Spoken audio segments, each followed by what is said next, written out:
कामाला उत्पन्न झाले लंकापती सवय स्वशीचा शतानुशते सुवर्णाधिका घेवली हाती पहिलं सिंचीचा सुगंध. त्या ठिकाणी असणार ज्योतिका बरोबर चाललेले आहेत. 100 चाललेले आहेत. हातामध्ये असणारा काय घेतलेले मशाली घेतलेले आहेत. मागल्या ववीचा असा अर्थ आहे. आता ती ववी माझ्या लक्षात आली. ज्यावेळेस असणारे चाललेले आहेत त्यावेळेस असणार कुणी असणार काय केलेले डोक्यावर असणार छत्र धरलंय.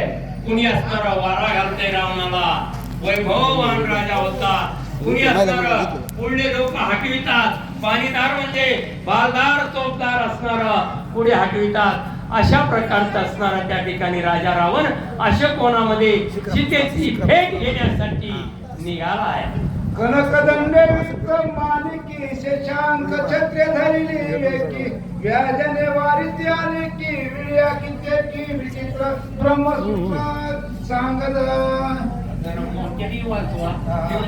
हो त्या ठिकाणी सांगितलं काही असणाऱ्या वारा घालून राहिलेल्या आहेत. कित्येक स्त्री असणारा पानाचा विडा असणारा घेऊन समोर वाय. महाराज पहिलं पान उडालं का खायचं हे दुसरं झाला असं म्हणून पुष्कळशा असणाऱ्या समोर असणाऱ्या स्त्रिया आहेत.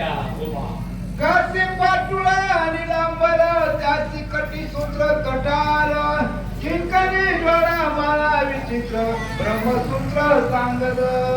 या ठिकाणी असणारा निघालेले कुणी असणारा ब्रह्मसूत्र म्हणजे म्हणून आपलं जाणून ते घालण्यासाठी निवडलेले कुणी असणाऱ्या अशा प्रकारे असणाऱ्या त्या ठिकाणी रावण निघाला. पूर्ण कुंडले अलंकार मन मुक्त माळा निराहार वाक्यांतू वाचा गजर जन्मी तोडर प्रियांका. त्याचं वर्णन केलेलं आहे. ब्राह्मण असल्यामुळं येत नको त्याला काय म्हणतात आपण जाणं गळ्यामध्ये घातलं होतं. काही मोत्याच्या माळा घातल्या होत्या. पायामधले असणारे वाक्या होत्या आणि त्या वाक्याचा आवाज येत होता.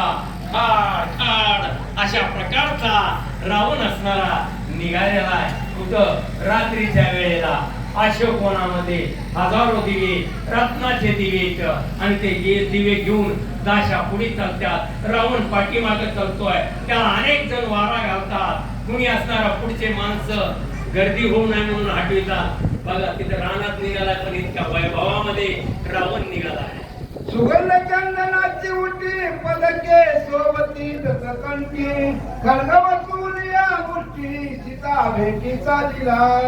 पदक असणारे गळ्यामध्ये म्हणून सांगितलं. हातामध्ये खडग आहे आणि काही गळ्यामध्ये असणारे पदक आहेत. असा असणारा रावण दौलत असणारा निघाला आहे. अशोकवनाकडे साधिरा चुकवना प्रती सवे स्त्रियाने नो किती एक दीपिका दाविती बरे मनती पहिले की. या ठिकाणी असणार वर्णन करून आले. किती स्त्रिया बरोबर निघाल्या. बऱ्याचशाच बरोबर असणाऱ्या स्त्रिया निघालेल्या आहेत. हातामध्ये असणारे दिवे घेतलेले त्यांनी उजेड घेतलेला आहे आणि उजेड घेऊन असणाऱ्या त्या ठिकाणी त्या स्त्रिया निघालेल्या आहेत. अशोकवनामध्ये दलपती रंगशांची आई कथित नागवेली पायी लखलखीत सोन केली वरली पोळी चालीला. त्या ठिकाणी असणारा वर्णन केलेलं आहे. नागवेली पानं मिड्याची असणाऱ्या वेली होत्या. कोवळी घातलेल्या होत्या. त्या असणाऱ्या उजाडामध्ये दिसत होत्या. त्या अशोकवनामध्ये सुरक्षण होतं. अशा अवस्थेमध्ये रावण निघाला. ते कोणी बनकरांचा थाट